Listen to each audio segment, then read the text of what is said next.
될 수 있으니까 얼마나 매력적이냐. 그리고 내가 관심 있는 그런 일본 사람들이 그런 생각하는 거를 실시간으로 따라갈 수가 있고. 그래서 뭐 예를 들어 이씨나비라는 회사가 그 뭐 트위터로 그 사람 구인을 한다, 그 리크루팅을 한다라는 거를 일본에서 화제가 된 걸 보고 제가 이씨나비가 그렇게 해서 그 화제가 돼서 합니다라고 하니까 몇 번 리트윗이 있고, 그러니까 조금 있으니까 이씨나비 일본인 사장 우사미 사장이라는 사람이 저한테 멘션을 했어요. 예, 이야기해 줘서 감사합니다. 한글로. 한국 사람이세요? 제1급 보세요? 한국말 할 줄 아세요? 그랬더니 구글 트랜슬레이트를 했습니다. 답장이 오는 거예요. 예. 그래서 아이 감사합니다. 그리고 지나갔죠. 그리고 손정희 사장 같은 경우도 손정희 사장이라는 사람을 제가 잘 몰랐는데 손정희 사장의 트윗을 보니까 이 사람이 대단한 사람이라는 걸 알겠어요. 그리고 워낙 의미가 있는 이야기를 가끔 해주시니까 제가 그것을 번역을 해서 그 리트윗을 했는데 손 사장이 그게 또 한글로 이렇게 바바박 자기가 한 게 이렇게 트윗이 되는 걸 보고 이게 왜 한국말로 이게 이렇게 나가지 하고 이렇게 자문자답을 딱 하니까 소프트뱅크 계열에 계신 또 아이큐브에 계신 또 어떤 분이 저랑 또 이 트위터를 통해서 알게 되신 그런 분이 그분이 이야기를 딱 그 손 사장한테 일본어로 딱 그 해주시더라고요. 아 이게 한국의 트위터러 중에서 유명한 에스티마라는 분이 있는데 이분이 실시간으로 번역을 당신 말을 해주고 계시다. 그러니까 손 사장이 고맙다고 저를 해서 멘션을 또 해주셨어요. 예. 그런 재미있는 일들이 이렇게 벌어지고 뭐 그래서 그 일본의 TV 어플이 나왔다라고 제가 이렇게 트윗을 하니까 아까 말씀드린 아이큐브라는 회사에 계신 그 TV 어플을 일본에 가서 만드신 분이 저한테 멘션을 하고 그 TV 어플 사실은 뭐 이런 또 상황이고 저거 한국에서도 계획이 있고 그런 말씀을 해주시면서 저는 그 오히려 더 많이 배우게 되는 거예요. 더 많은 고급 정보를 얻게 되고. 그래서 그 무엇보다도 사람들의 생각을 실시간으로 읽고 그 거대한 그 집단 그 거대한 브레인 뇌가 형성되는 것 같다는 그런 생각을 하는데 그래서 얼마 전에 뉴욕타임스에 나왔던 그 기사 중에는 이런 말이 있었어요. 그 워터쿨러 이펙트. 워터쿨러라는 거는 그 정수기 같은 물 나오는 그런 그 물 디스펜서인데 사람들이 미국 사람들은 담배 안 피니까 되게 이렇게 그 물 이렇게 빼먹으면서 그 지난밤에 있었던 재미있었던 TV쇼에 대한 얘기를 한다 그래서 워터쿨러 쇼라고 그러거든요. 그거를 그 빗대서 그 사람들이 그 TV를 보면서 소셜 효과가 일어나고 있다라는 얘기예요. 그래서 이게 슈퍼볼을 보는 장면인데 슈퍼볼이 미국 TV 이번 슈퍼볼이 미국 TV 히스토리 사상 최고의 시청률이 나왔었어요. 저번에. 그래서 전부 언론들이 TV 다 뭐 기존 미디어가 다 죽었다더니 이게 웬일?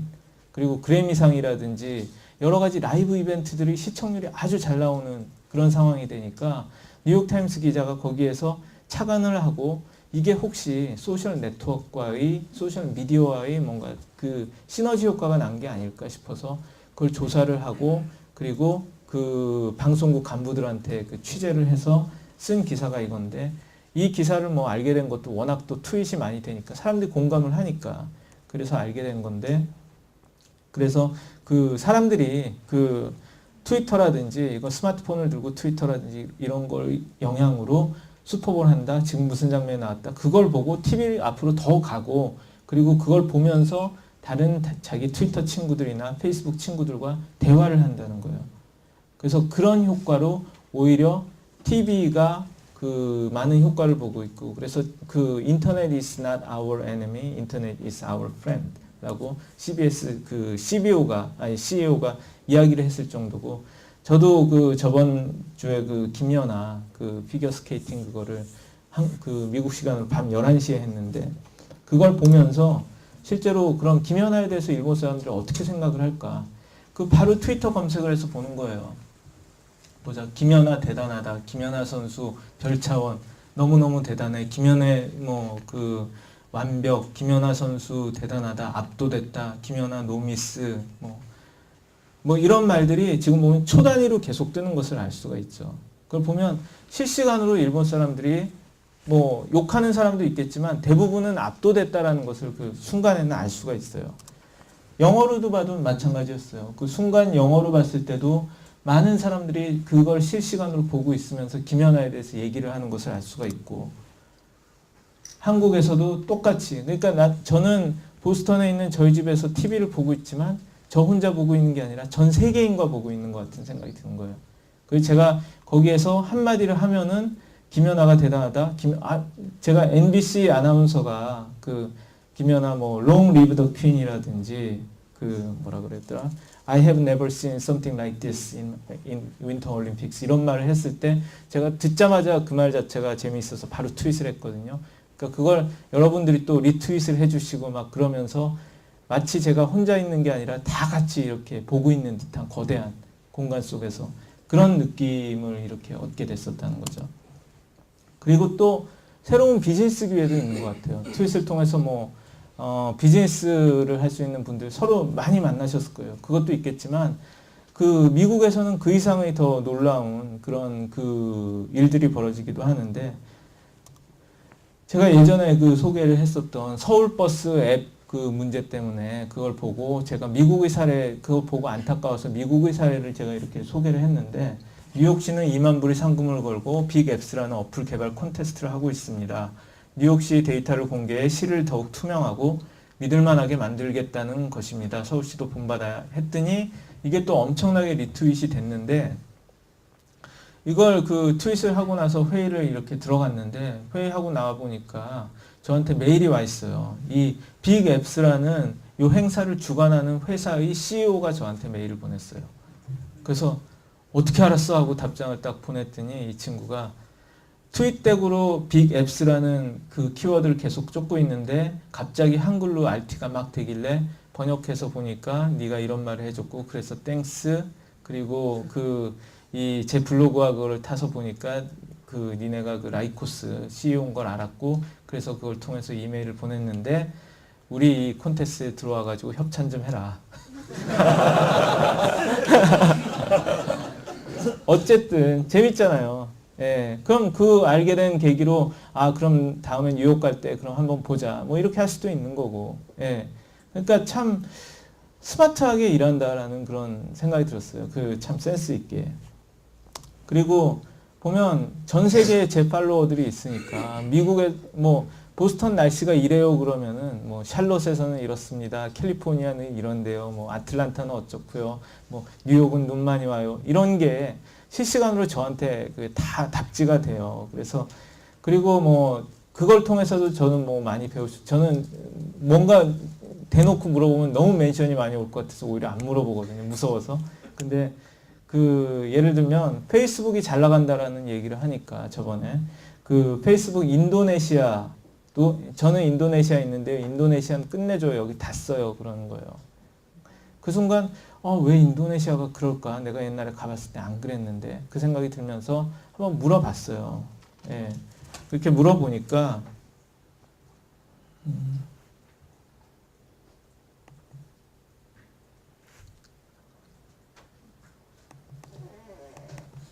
이게 하이퍼링크가 안 되네. 예,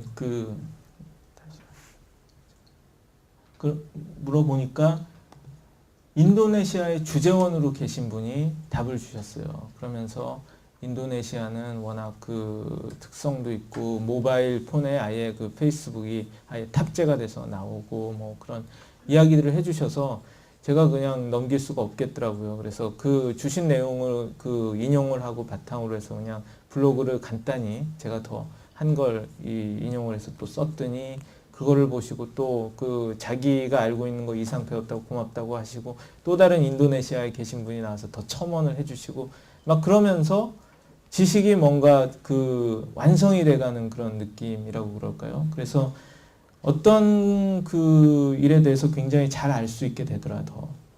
그리고 무엇보다 이게 놀라운데 저는 트위터를 통해 그 사람이 진면목을 알 수 있게 됐다. 그러니까 제가 뭐 10년 동안 10년 이상 예를 들어 드림이즈에 계신 박순백 부사장 같은 분, 그런 분은 1년에 한 번씩 뵙고 식사 한 번 하고 그러던 분이 그때 잠깐 얘기했을 때는 몰랐는데 트위터에서 계속 그분 말씀하시는 거 보니까 이분이 취미가 이렇고 성격이 어떠시고 유머 감각이 어떠시고 그거를 다 알 수 있게 됐더라. 그래서 어떻게 보면은 가까이서 이렇게 지내는 거 이상으로 더 친밀감도 높이고 그 사람에 대해서 이렇게 배울 수 있는 그런 그 것들을 느꼈다라고 말씀을 드리고 싶어요. 그래서 트위터로 말하기 어려운 것은 그렇게 하다 보니까 제가 사실은 블로그를 안 했는데 140자로 설명이 안 되잖아요. 어쩔 때. 예. 너무 힘들어서 그냥 이건 한번 써서 해보지 그래가지고 마침 워드프레스를 저희 트라이팟하고 이렇게 붙이고 뭐 그런 작업 때문에 실험하고 그런 게 있었어가지고 거의 대충 이렇게 썼던 거예요. 예. 그러다가 그 한두 개씩 쓰기 시작을 하는데 뭐 그것도 반응이 있고 근데 전 뭐 창피해가지고 이렇게 드러내놓고 하지 않으려고 그랬는데 그러다 보니까 이게 늘어나가지고 그렇게 돼서 갔는데 트위터와 블로그는 그 서로 잡아먹는 관계가 아니라 상관관계인 것 같아요. 그래서 어쨌든 이게 제 트위터론이고요. 지금 그래서 제가 말씀드린 건 뭐 일반론이 아니라 제가 다 느낀 거, 예, 실제로 이렇게 느낀 거에 대해서 말씀을 드린 거고. 그래서 그 마치 제가 그 트위터를 통해서 정보의 큐레이터가 되고 여러분들한테 제 나름대로의 시각을 가진 그런 정보를 이렇게 드리고 생각하고 그렇게 되는 것 같고, 그리고 그 마치 옛날 기자 시대로 돌아간 것 같은, 제가 어쨌든 내가 미국 특파원하고 있는 것 같은, 예, 그런 생각이 들어서 거기 계신 조선일보 그 선배, 특파원 선배한테도 선배 이거 써야 됩니다. 기자들은 반드시 이거 써야 됩니다. 써야지 압니다. 오히려 보면 기자분들이 모르시는 경우 많거든요. 그래서 그 선배가 본인이 써보시고 나서 너무 놀랬대요.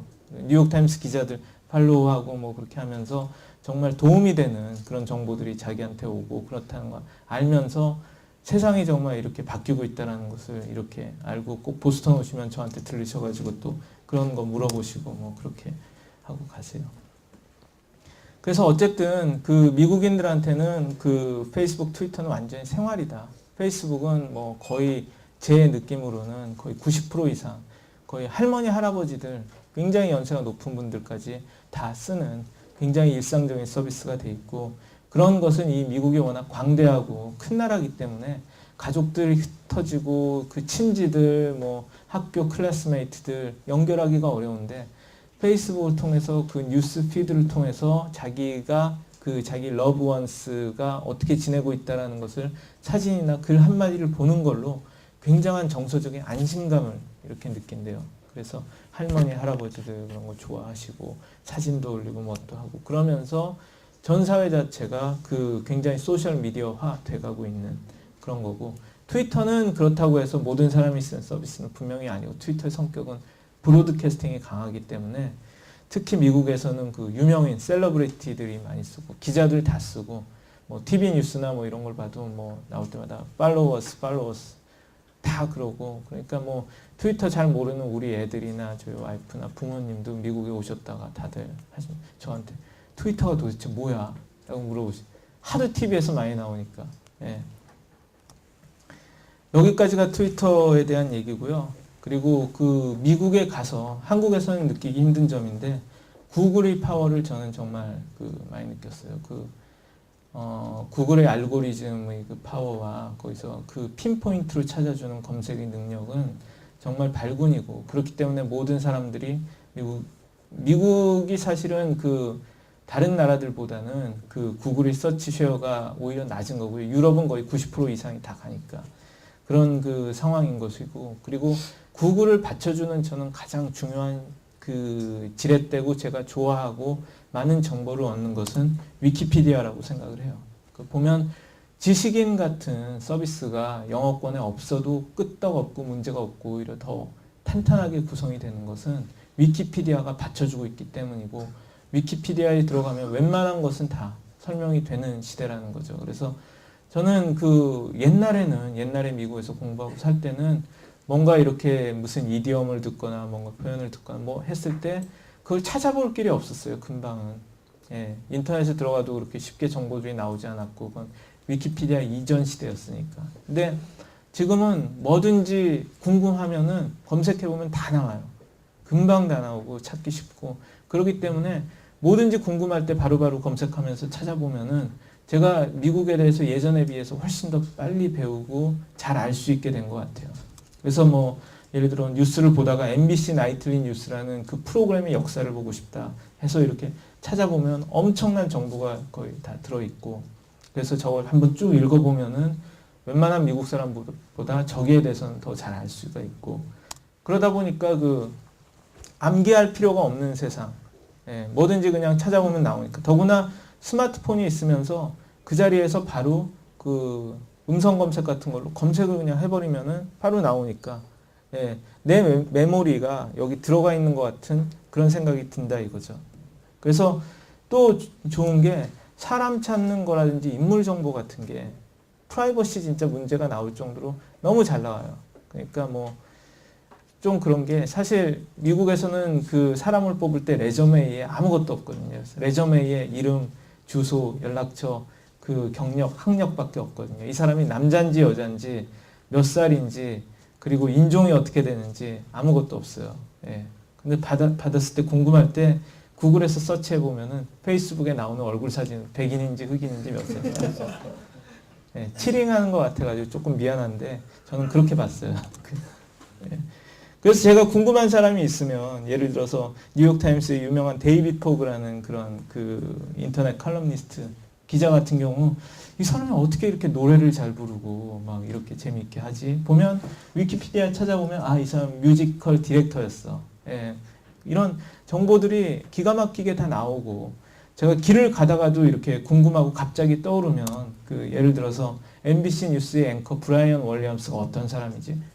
브라이언 월리엄스 하면 바로 이렇게 나오기 때문에 그 바로바로 뭐 예를 들어 뭐 이렇게 가다가 캘리포니아에서 가다가 인앤아웃 버거가 딱 나오고 뭐 그러면 인앤아웃 버거가 언제 생긴 걸까 하면 인앤아웃 버거 딱 히스토리 하면은 딱 나오고, 그런 식으로 굉장히 그 자기가 궁금한 것을 금방금방 찾고 그렇게 갈 수가 있는 거죠. 그런데 이런 꼭 유명인들의 인물 정보 그런 뿐만이 아니라, 제가 이 얘기를 왜 하냐면은 한국에서는 어떤 유명인이라든지 어떤 사람들에 대한 정보를 찾기가 되게 어렵잖아요. 예, 뭐 조인스 인물 정보, 네이버 인물 정보 뭐 그런 거 들어가도 표피적인 거밖에 없고. 근데 그 업계 사람들은 또 링크드인에 다 있어요. 이건 그 저랑 연결돼 있는 안 박사님, 예, 그건데 이메일 주소 보여드리면 안 되는 건가요? 그 링크드인에 저랑 연결돼 있는 사람들을 통해서 또 굉장히 연락이 많이 와요. 예, 그리고 일단 그 명함을 교환을 하면은 그걸 서로 해서 또 연결을 하고, 그래서 프로페셔널한 그런 인맥들이 되는데, 예를 들어서 제가 저번에 야후 사람들이 저희 회사를 방문을 했어요. 그러면 명함을 그 자리에 처음 받았잖아요. 그래서 그러면 안 되는데 이걸로 이렇게 해가지고 링크드인으로 이름을 딱딱 쳐봐요. 그러면은 그 사람이 딱 나와요. 그러면 그 경력이 딱 나와요. 어느 학교 나오고 되게 어느 회사 있었고, 그런 게 나오면 그 순간적으로 이 사람이 아, 어떤 사람이구나 이렇게 파악을 할 수가 있죠. 그 다음에 나가서 이렇게 밥 먹으면서 그 자리에서 제가 딱 보니까 거기 온 그 여성 매니저가 그 시카고 트리뷴에 있다가 야후로 옮겼어요. 그래서 제가 이렇게 그 저랑 비슷한 트랙 레코드를 갖고 있는 사람이에요. 그래서 밥 먹으면서 살짝 모르는 것처럼 이렇게 딱딱 물어봐가지고 아, 너도 신문사 있었냐? 나도 그렇다. 뭐 이런 거 힘들었지. 뭐 그러면서 맞장구 치고 이야기가 되고 그런 거죠. 그런 식으로 그 굉장히 스마트폰이나 이런 걸 잘 레버리지를 하면 이렇게 할 수 있는, 굉장히 그 정보가 흘러넘치고 그걸 잘 활용하면 재미있는 그런 그 세상으로 가고 있어요. 그래서 에버노트로 그 메모 그걸 하고, 그러니까 뭐 스마트폰이 사람을 바보로 만드는 거 아니냐, 예, 사람을 덤하게 만드는 거 아니냐, 그런 이야기조차도 그 나와요. 이게 연결이 돼 있나?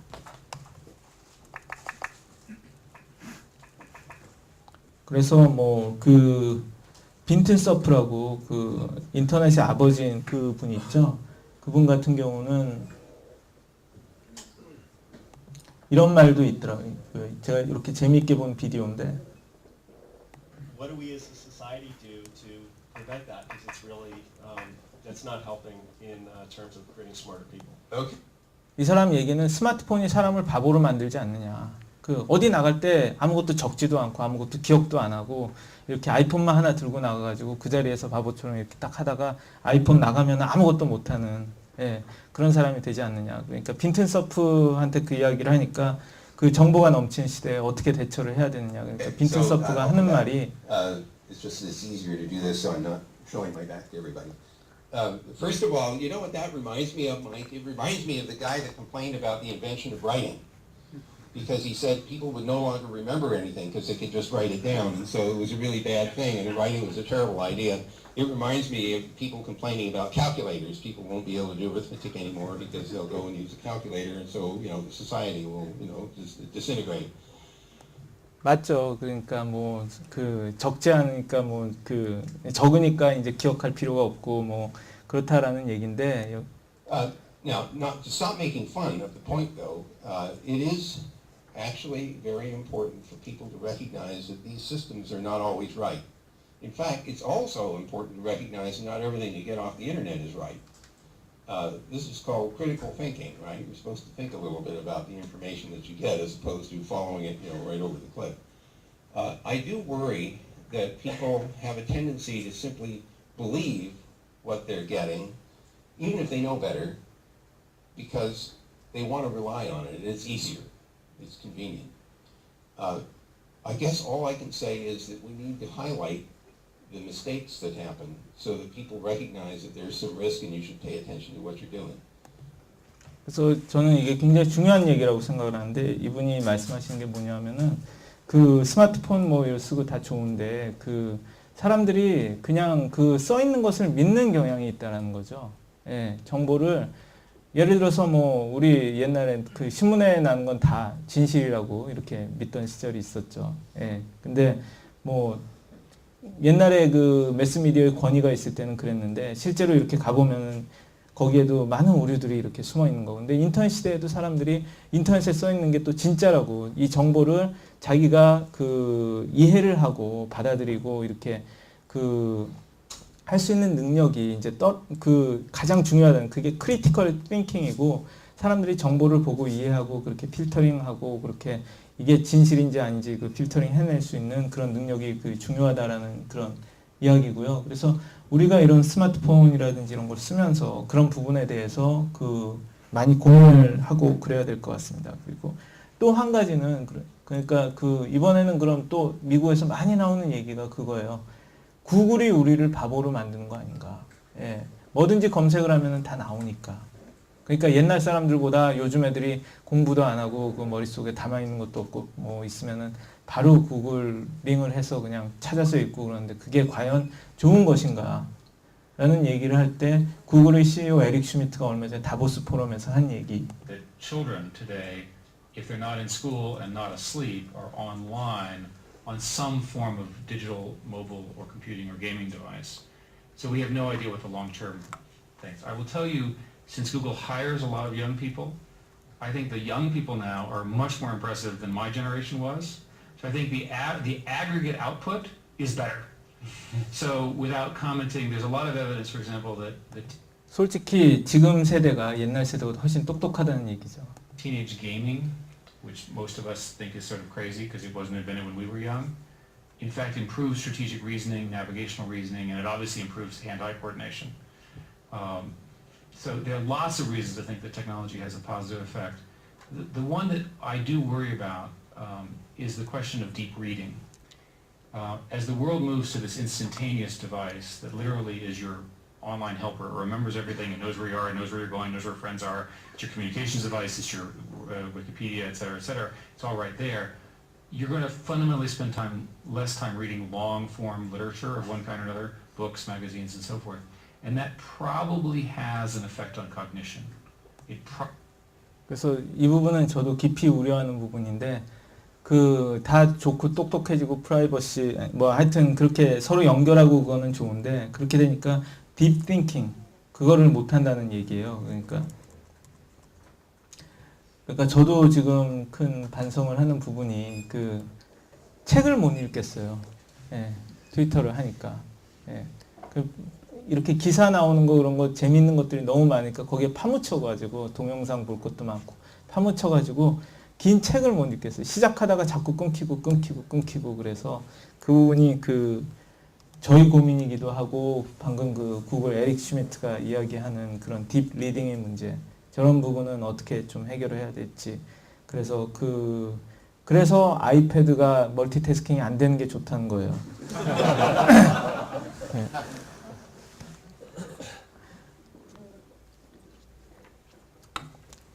아직도 시간이 빨리 하도록 하겠습니다. 뭐 너무 길어졌는데 그래서 미국 IT 마켓은 제가 볼 땐 정말 그 무림 정파들의 겨루는 중원을 연상케 하는 것 같아요. 그래서 계속해서 그 놀라운 혁신과 이런 그 새로운 기업들이 나오고 제가 옛날에 그 실망을 하고 이렇게 돌아왔던 실리콘밸리가 구글을 중심으로 다시 태어나서 저렇게 혁신 산실이 되고 있다는 것을 굉장히 저는 놀라고 있고요. 그리고 그 미국 사회의 굉장히 인상적인 미국 비즈니스 사회의 인상적인 점은 다윗이 골리앗을 이길 수 있는 사회라고 저는 생각을 해요. 그래서 이게 무슨 얘기냐 하면은 그 혁신적인 비즈니스 모델과 기술과 그런 것을 가지고 나온 기업이 큰 공룡 같은 기업의 빈틈을 헤집고 들어가서 이길 수 있는 그런 그 사회고 사실 이거는 그 미국이 혁신을 할 수 있는 가장 중요한 요인이라고 생각해요. 한국이 안 되는 그런 이유기도 하고. 그래서 제가 생각할 때 재밌는 하나의 사례라고 할 수 있는 게 넷플릭스 대 블록버스터라고 생각을 하거든요.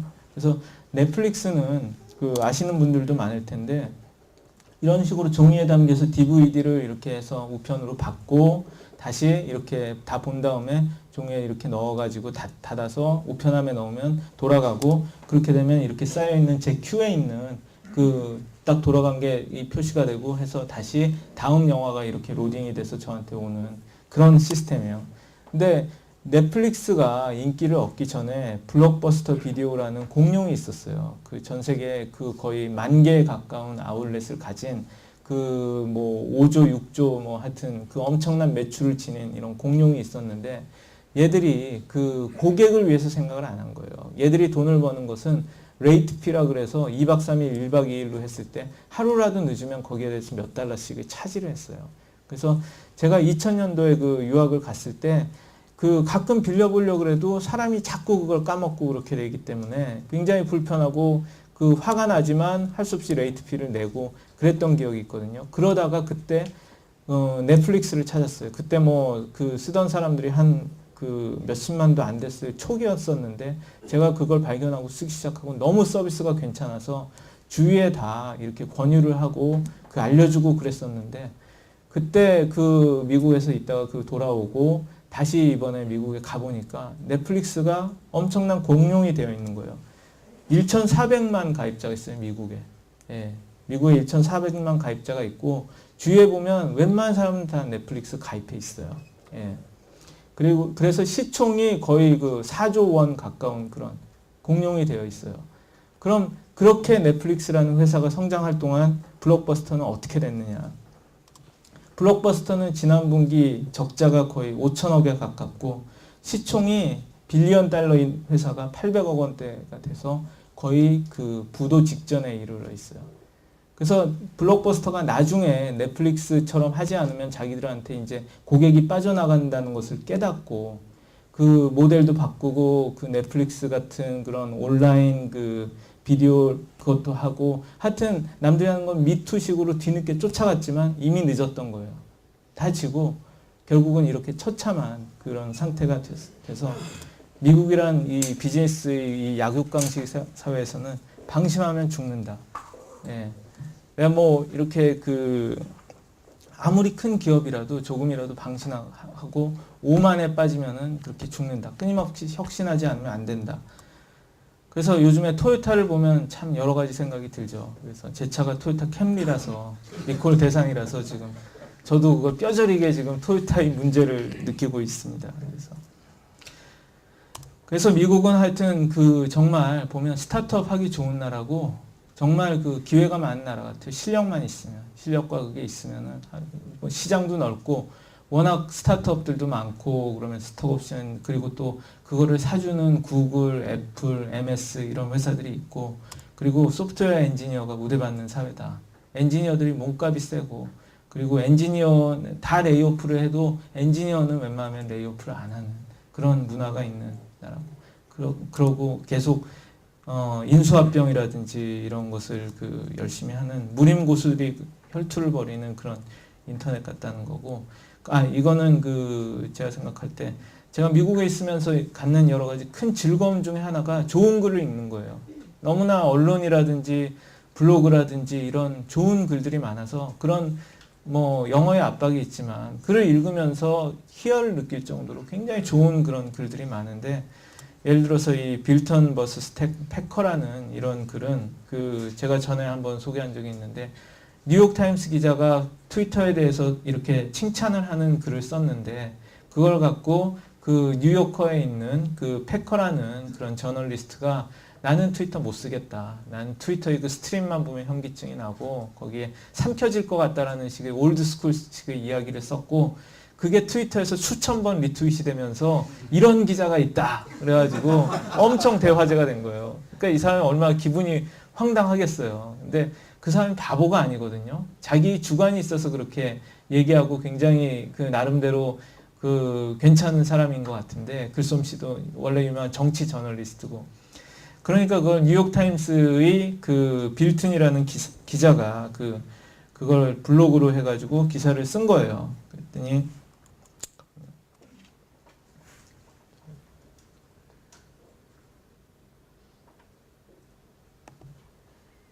예, 그렇게 해서 그 The Twitter train has left the station. 그러니까 당신이 트위터가 미디어 중독자를 위한 마약이다라는 식으로 그렇게 비판을 했는데, 어떻게 저렇게 트위터를 써보지도 않고 비판을 할 수가 있냐.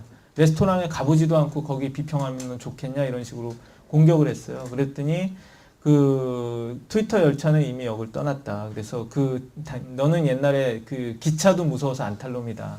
이런 식으로 뭐 그 비판 공격을 했더니, 또 그 다음에 또 그 패커 씨가 거기에 또 맞받아쳐가지고 또 기사를 쓰고, 그런 식으로 그 뭔가 이런 이슈라든지 뭔가 있으면은 이런 지식인들이 나서서 자기들이 블로그하고 트위터를 통해서 그 서로 공방전을 벌이고, 그게 인신공격이라기보다는 그 수준 높은 글과 논리로 싸우는 좀 그런 사회예요. 그래서 그런 거를 이렇게 보고 관전하는 것 자체가 굉장히 그 재미있는 사회다라는 그런 생각이 많이 들었습니다.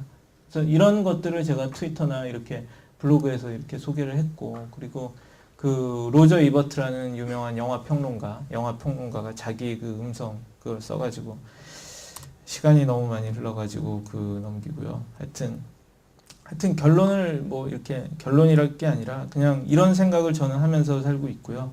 미국에서 디지털 콘텐츠가 너무 많고, 저는 그래서 사실 종이를 통해서 읽지를 않아요. 종이나 TV를 실제로 보는 경우보다는 그 아이폰이라든지 킨들이라든지 특히 거의 뭐 컴퓨터로 읽는 경우가 많고, 그래서 저는 뉴욕타임스는 종이보다 그 LCD에서 더 멋지다고 생각을 하고 있고요.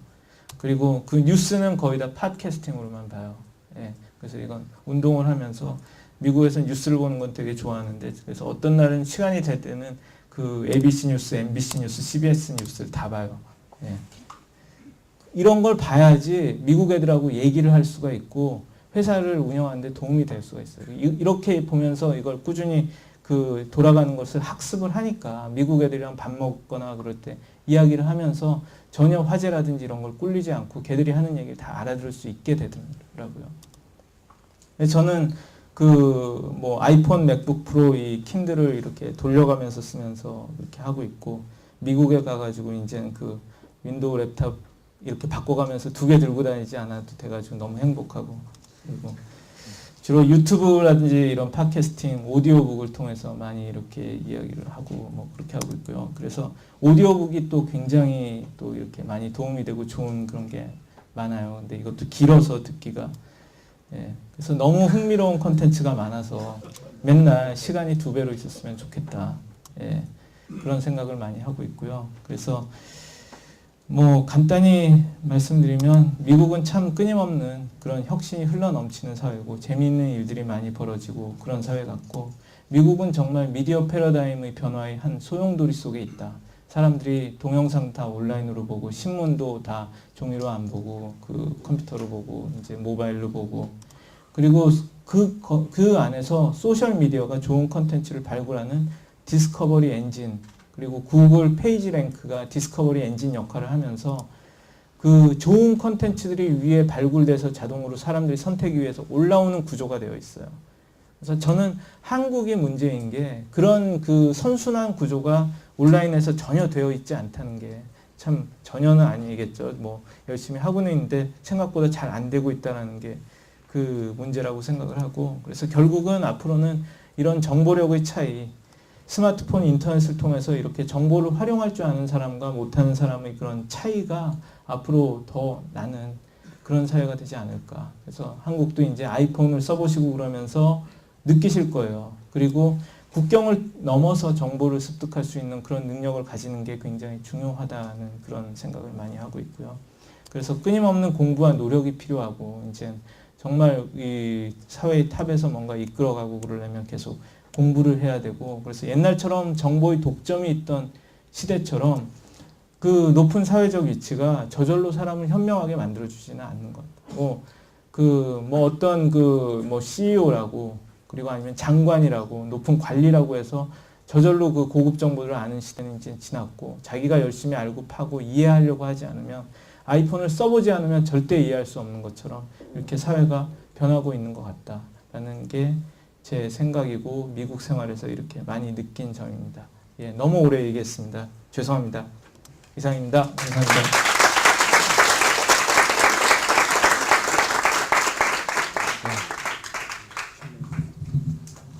네, 아주 고맙습니다. 아까 너무 볼 게 많아서 미칠 지경이라고 그랬는데, 고맙게도 미국이 어떻게 돌아가는지 우리 그 에스티마님께서 이렇게 요약 정리를 해주시니까 그래도 우리가 너무 감사하고요. 질의응답을 좀 받아야 되지 않겠습니까? 그리고 아까 저한테서 연락이 왔어요. 지금 저 카메라로 생중계를 하고 있는데 너무 이게 EBS 인강 보는 것 같다고, 여기 누구 왔는지도 좀 화면 좀 비춰달라고 저한테 연락이 와서 트윗으로요. 그러니까 한번 우리 생중계 하시느라 고생하시는데, 지금 이럴 때 한번, 저는 별 상관없는 사람이니까 이렇게 삥 한번 눌러서 좀, 지금 아까 현재 90몇 분이 보고 계신 걸로 제가 들었거든요. 아무튼 그렇게 좀 해주시고요. 저 뒤에 누가 손을 흔드는데 눈이 나빠서. 네. 아무튼 저도 아까도 말씀드렸지만 트윗 시작한 지 3주 됐는데, 최근에 어느 그 독설님인가요? 그 트윗 중독 증세 이거를 쭉 올리니까 자기가 기자인데 멘트 딴다는 걸 멘션 딴다라고 얘기를 하게 됐다고.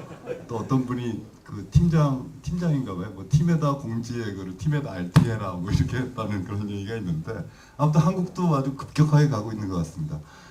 혹시 질문하실 시간이 많이 좀 지나서요. 몇 분만 좀 받고요. 또 우리 트위터라는 또 게 있으니까 그걸로 또 질문해 주셔도 되고요. 아무튼 질문해 주실 분 있으면 손을 좀 들어 주십시오. 네. 네. 마이크 갖다 드릴게요. 좀 크게 말씀해 주죠. 잠깐만요. 이게 되나 모르겠네요. 뭐가요?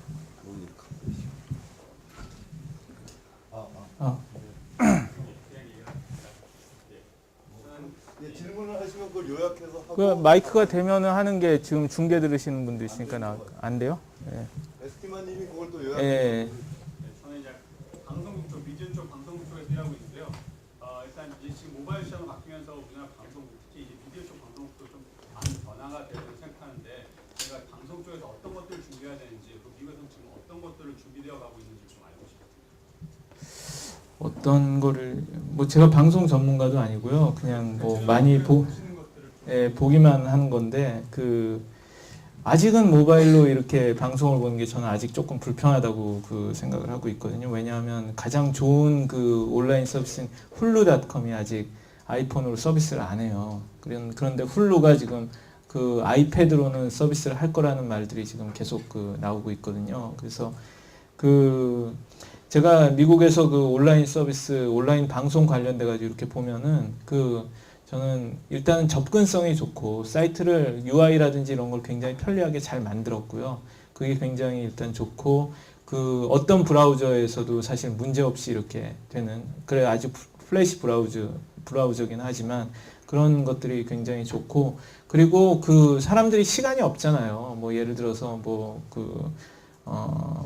존 스튜어트의 데일리 쇼를 본다 그러면은 그게 30분짜리인데 20분짜리인데 그걸 다 볼 수가 없는데, 화제가 되는 부분을 갖다가 스킷을 잘라서 이렇게 제공을 하는데 그걸 잘라서 제공을 굉장히 잘 하고 있고요. 그리고 그런 스cript들이 구글에서 검색을 했을 때 바로바로 나와요. 그래서 뭐 존 스튜어트가 뭐 트위터 관련해서 재미있는 발언을 했다 뭐 이런 이야기를 딱 들으면 그게 뭐지 하고 구글에서 검색해 보면 바로 그 비디오를 금방 찾을 수가 있는 그런 구조가 있어가지고, 그리고 그 사이트에 갔을 때도 로그인을 할 필요가 없이 그냥 바로 볼 수가 있고, 그리고 로그인을 해가지고 그 뭔가 이렇게 그 멘션이라든지 뭐 이야기 그 코멘트를 남기고 싶으면 굳이 그 사이트에 요새 미국에서는 가입할 필요 없이 트위터 로그인이나 페이스북 커넥트로 로그인을 하면은 다 CBS, ABC, NBC 전부 다 페이스북 커넥트를 다 제공을 하고 있고요.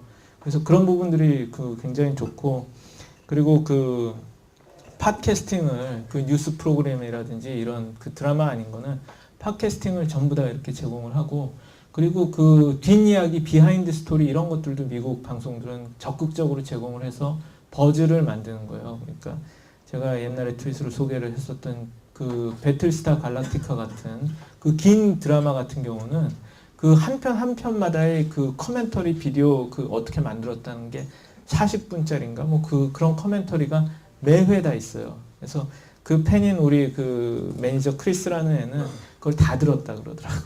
네. 그런 식으로 그 고객하고 그 인게이지먼트를 하면서 이렇게 갈 수 있는 그런 것들이 있는데, 미국하고 한국하고 또 다른 점은, 근데 미국은 그게 비즈니스 모델까지 사실 같이 양립이 되어 있어 가지고요.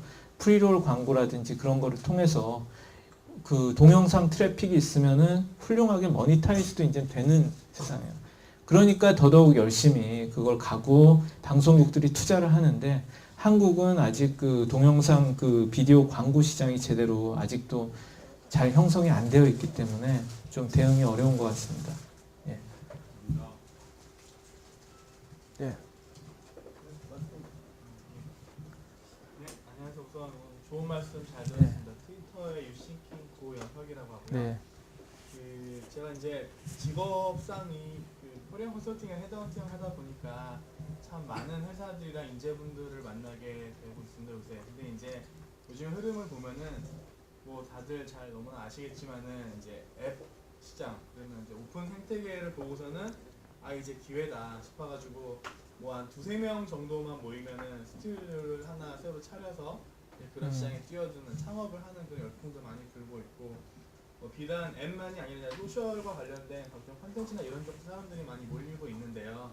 근데 제가 사실은 좀 같이 말씀을 많이 나누면서 걱정이 되는 건 어떤 거냐면은, 지금의 모습이 마치 그 아까 그 강의 초반에도 말씀을 하셨지만 90년대 초중반에 이제 월드와이드웨이가 한창 이제 뜨면서 새로운 이제 기회들이 생기고 뭔가 이제 한번 패러다임이 확 바뀔 때랑 비슷한 점도 분명히 많기는 하지만, 제가 생각할 때는 사실 간과해서는 절대로 안 되는 차이점도 많다고 생각을 해요. 예를 들어서 이미 그때에 비해서 제가 생각할 때 가장 큰 차이점은, 그때는 뭐 물론 이제 그런 기간의 인프라를 미국이나 이런 선진국들이 만들어 가긴 했지만 어차피 그런 거를 제대로 아는 사람이 우리나라나 미국에는 별로 없었기 때문에 어떻게 보면 대등한 선에서 같이 그런 서비스 모델이나 비즈니스 모델을 만들고 경쟁할 수 있는 상황이었는데, 지금의 어떤 그런 기술적인 진보나 이런 면에 있어서는 솔직히 미국의 서구권이 우리보다 훨씬 앞에 있고 우리가 모바일이나 이런 쪽도 훨씬 뒤쳐져 있다고 생각하는 게 이제 첫 번째 큰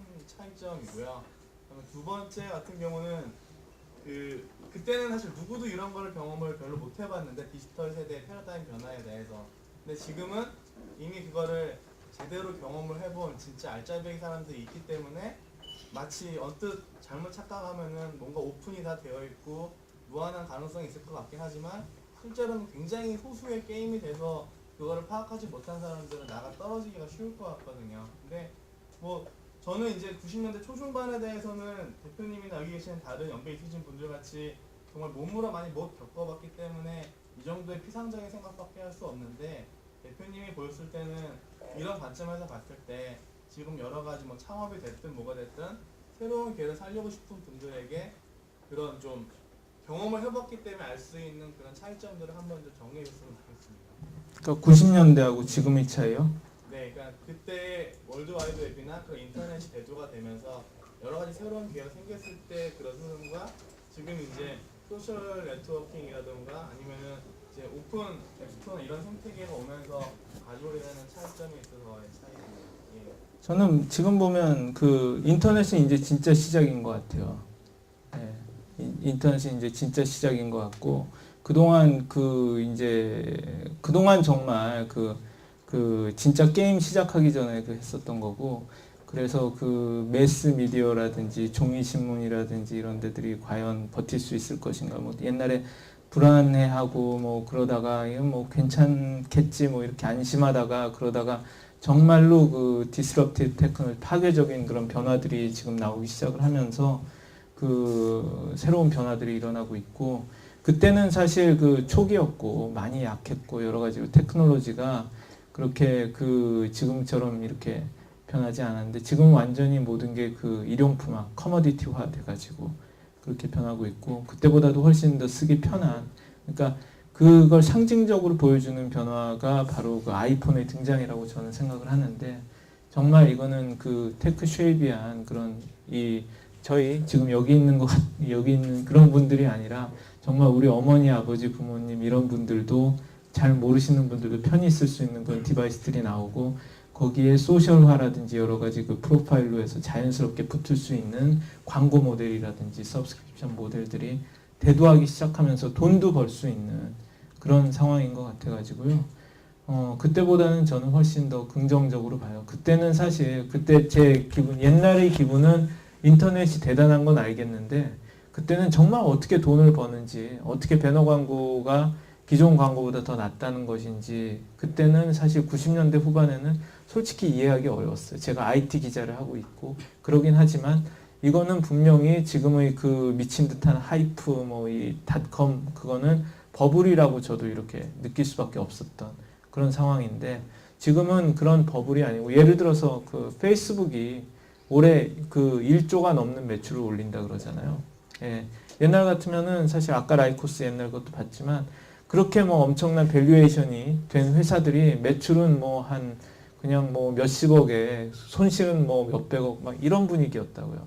예. 근데 이제는 어느 정도 이 모델들이 프루븐이 되고 그리고 그게 진짜 기존 존재하는 그 미디어 기업들한테 영향을 주고 있는 그런 상황이라고 생각을 하고 이럴 때 그 기회를 뭐 잡아야죠. 네. 네.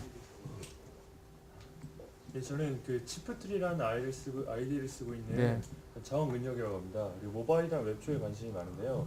제가 드리고 싶은 질문은 앞으로 그 모바일 시대라고 얘기를 많이 하잖아요. 근데 거기에서 킬러 앱이라고 할 수 있는 게 메일, SNS, 그리고 위치 정보, 그 다음에 게임, 그 다음에 멀티미디어 방송이라고 저는 생각을 하고 있습니다. 근데 이 안에서 그 우선순위와 그리고 대표님이 생각하는 우선순위와 그리고 왜 그거를 이렇게 말씀하시는지 그걸 알고 싶습니다. 아, 이건 너무 어려운 질문.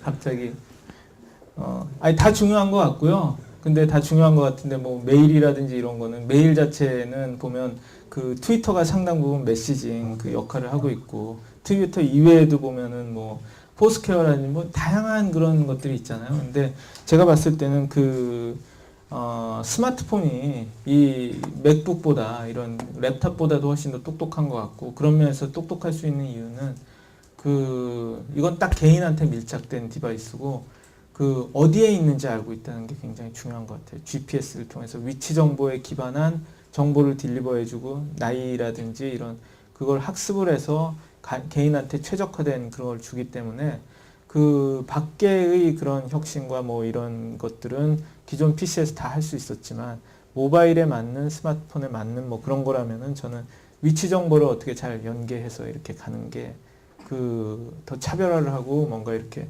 성공 포인트를 줄 수 있는 그런 서비스가 아닌가 그래서 그런 게 재미있는 것 같고요. 그래서 제가 그 블로그에 그 포스퀘어를 그 소개를 했던 게 엄청나게 그 영향을 줘서 제가 있는 그 라이코스가 있는 월샘보다 여기서 체크인 해보니까 여기가 더 체크인이 많고 정보가 많은 것 같아요. 네. 너무 질문이, 너무 질문이 이렇게 끝없이 가도 돼요? 그러니까 네. 제안을 해야 되겠죠. 네. 너무 지금 더운데 오래 하셔가지고. 7시 다 됐으니까. 네. 아까 질문하실 때 첫 번째 그러니까. 하셨고 두 번째 했으니까 여기까지만 하고 나머지는 우리 이용하죠. 네. 예. 말씀해 주세요. 그래서 아이폰 어플리케이션 개발하고 있죠. 네. 한달치라고 합니다. 네. 그 미국에서 보시는 그 안드로이드에 대해서 그 미국 쪽에서 시각은 어떻게 보고 계세요? 그게 궁금하거든요. 좀 뭐 미국도 굉장히 뭐 열심히 지금 관심은 굉장히 핫하죠. 뭐 보도만 봐도 뭐 그렇게 굉장히 많이 나오고 끝없이 뭐 새로운 디바이스들 뭐 넥서스 1 지금 뭐 나오고 그러는데 뭐 넥서스 1도 좋고 뭐 그렇긴 하지만 제가 이렇게 그 써보니까 제 블로그에도 썼지만 그걸 좀 그 디바이스를 이해를 하고 그래야 된다고 생각을 해서 드로이드를 하나 사서 이렇게 제가 직접 써보고 우리 그 사내 직원들한테도 이렇게 돌려가면서 한번 써보라고 했거든요. 근데 반응들이 별로 안 좋더라고요. 그게 생각보다 어렵다는 거예요. 복잡하고 직관적이지 못하고 그렇다고 그래서 역시 그 아이폰에 비해서는 많이 그 따라가기가 그러니까 그래서 그만큼 지금 애플의 디바이스들이 그 쓰기 편하게 그 1년은 앞서 있는 그런 상태고 그렇지만 뭐 안드로이드가 굉장히 빨리 캐치업 할 거라는 거는 뭐 의문이 여지가 없죠. 근데 그 너무 많은 디바이스들이 나와 있는 게 좀 문제인 것 같아요. 그래서 그 디바이스마다 그 버전이 다 안드로이드 버전이 틀리잖아요. 그래서 저도 저희가 그 산 그 드로이드가 2.0 안드로이드 버전이기 때문에 2.1로 빨리 업그레이드를 시켜줬으면 좋겠는데 그게 한 3주 전인가 이번 주에 드로이드 안드로이드가 2.1도 모토로라가 올려준다는 루머가 떴었어요. 그래서 되나보다 하고 기다렸는데 여태까지 감감무소식이거든요. 예, 그래서 그런 점은 상당히 애플처럼 이렇게 통제하에 있는 회사하고 경쟁하기가 쉽지 않을 것 같은 생각이 듭니다. 근데 뭐 내년까지 봐야겠죠. 어떻게 갈지는. 예. 질문 마지막으로 하나 하겠습니다. 네. 예, 두 분만 그 하세요. 예. 이렇게 어떤 서비스가 이렇게 정부가 집중됐을 때 만약에 어떤 위험이 닥쳐가지고 이 서비스에 문제가 발생하게 되면 그것들로 인한 어떤 혼란이나 이런 것들에 대해서는 어떻게 생각하십니까? 아니 큰 문제가 있죠. 당연히 서비스로 그러니까 중간에 그러니까 그 너무나 클라우드 서비스에 많이 의존하고 있잖아요. 그러니까 저도 미국 가서 놀란 게 구글 앱스에 대한 의존도가 엄청나요. 예. 작은 회사들은 그냥 보나마나 다 구글 앱스예요. 저희가 구글 앱스를 쓰니까 아는데 예. 그 캘린더로 서로 약속을 잡으면은 똑같은 스타일의 메일이 저쪽 회사에서 오고 제가 보내고 받는 거 보면 아 저기도 앱스 쓰는구나 저기도 앱스 쓰는구나 그렇게 되는데 그게 뭐 노 브레이너라고 생각할 필요도 없어요. 사실 그거를 자기가 직접 메일 시스템을 메인테인하고 뭐 그렇게 하는 거에 코스트를 생각을 하면은 그렇게 해서 가는 게 편한 그런데 가끔 생각해 보면 아찔하죠. 제가 갖고 있는 그 회사가 갖고 있는 모든 게 다 구글이 클라우드에 있고 구글이 문제가 생기면 이게 어떻게 해야 되나라는 그래서 그 얼마 전에 사이드킥이라는 그 디바이스에서 그런 데이터 유실이 있어가지고 MS 쪽에서 인수한 회사인데 그래서 한번 난리가 난 적이 있었거든요. 그래서 그런 문제들도 있고 그랬는데 그렇다고 그 방향으로 가는 것을 중지한다. 그렇다고 못 간다. 그렇다고 뭐 규제를 해야 된다. 이런 방향으로 미국은 움직이지 않더라고요. 그래서 뭐 어쨌든 그 긍정적으로 좀 프라이버시 문제가 있고 뭐 그래도 그 미국이란 나라는 일단 한번 하고 보자라는 그런 분위기 그런 게 많이 있는 것 같고요.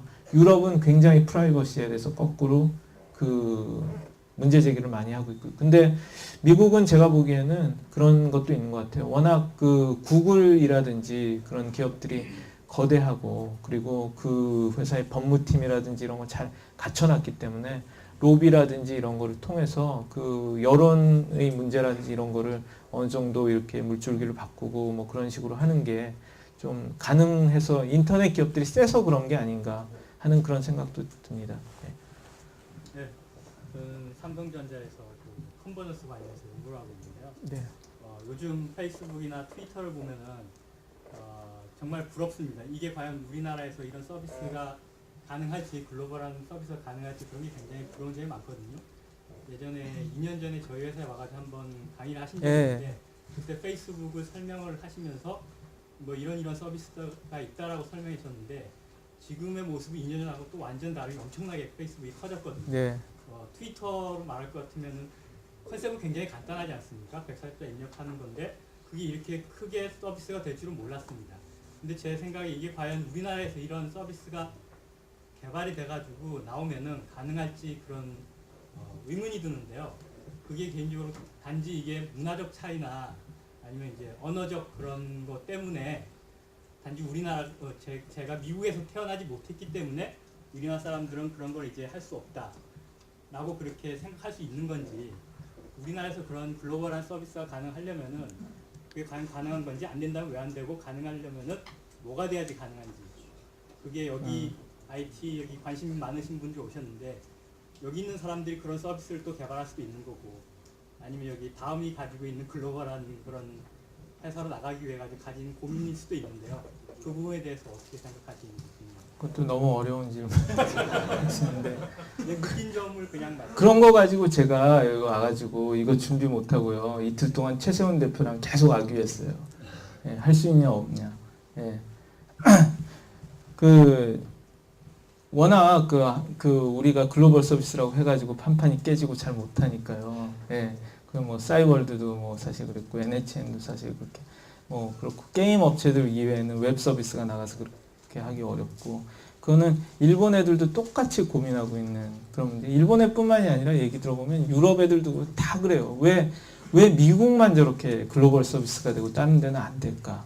근데 미국에 가서 보면은 미국에 가서 보니까 일단 영어인 거 그거는 어떻게 빼도 박도 못해요. 그냥 영어인 거 빼도 박도 못하지. 일단은 컴퓨터를 만든 나라가 미국이고 인터넷을 만든 나라가 미국이고, 그리고 모든 컴퓨터 언어 자체가 거의 다 미국에서 나왔잖아요. OS도 뭐 리눅스가 있다고 그러지만 리눅스 토르발스는 나이 들고 나서 그냥 미국으로 가서 미국에 살고 미국이나 마찬가지잖아요. 그렇잖아요. 그러니까 쉽지 않기는 한데 그런데 또 하나 생각해 봐야 될 건 그거 같아요. 트위터가 140자고 그게 되게 간단하고, 야 싸이월드도 옛날에 있었고 뭐 그렇게 생각을 할 수도 있는데 그게 간단한 것 같지만 간단하지가 않다는 거죠. 예. 거기에는 저변에는 대단한 사상과 철학과 그걸 키우기 위해서 간 창업자들의 초지일관한 그런 것들이 있고, 트위터가 돈을 벌려고 하면은 벌써 얼마든지 벌을 수 있을 것 같아요. 미국은 배너 광고를 붙인다든지 뭔가 조금만 하면은 분명히 모니타이즈가 되기 때문에 거기 트위터 홈페이지에다가 배너 하나 붙인다든지 뭐 검색 광고 비슷한 거 붙인다든지 하면은 지금 있는 오퍼레이션 코스트 익스펜스 커버할 수 있는 건 충분히 벌 수 있는데 안 하는 거거든요. 그거는 자기들이 생각하는 어디까지 갈 때까지 만들어내는 거고, 그걸 만든 에반 윌리엄스는 원래 블로거닷컴을 만들어서 구글에 팔았던 선수고, 그래서 블로거에서 배운 생각과 철학을 진화해서 간 게 트위터인 거고요. 그래서 블로그라든지 이런 모든 플랫폼과 이게 미국의 인터넷이 진화는 제가 가서 책도 읽어보고 많이 보니까 우연히 만들어진 게 아니라 옛날부터 쌓여왔던 IT 문화와 미국의 문화가 이렇게 다 진화를 해서 나온 플랫폼이더라고요.